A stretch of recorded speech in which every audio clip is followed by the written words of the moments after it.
সব ধর্মই ঠিক আছে। এরকম কিছু সুশীল আছে না, সুশীল, এই সুশীল টাইপের মুসলমান আছে কিছু, যে বেশি ভালো সাজে, বলে যে সব ধর্মই ঠিক আছে, সব ধর্মই তো ভালো কথা বলে। যেই ব্যক্তি আপনার মালিকের অস্তিত্বই স্বীকার করে না বা মালিকের একত্ববাদের স্বীকৃতিই দেয় না, সে কিভাবে ঠিক থাকে?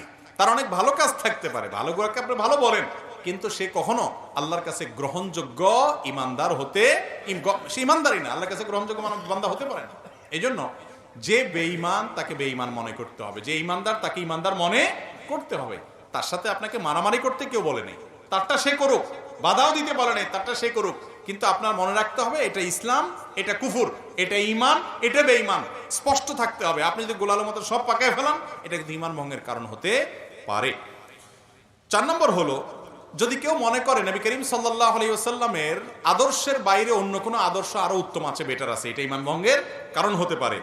5 নম্বর হলো, যদি কেউ নবী করিম সাল্লাল্লাহু আলাইহি ওয়াসাল্লাম যত বিধিবিধান নিয়ে আসছেন এর কোনোটাকে অস্বীকার করে, অপছন্দ করে, ঘৃণা করে, না এটা আমার ভালো লাগে না, ইসলামের সব ভালো লাগে, এই যে মেয়েদেরকে আল্লাহ তাআলা ছেলেদের অর্ধেক দিতে বলেছে এটা আমার ভালো লাগে না।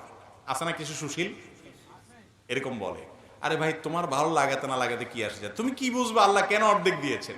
মেয়েরে আল্লাহ খরচের কোনো আইটেম দেয় নাই, আবার অর্ধেক দিয়েছেন কোত্থেকে?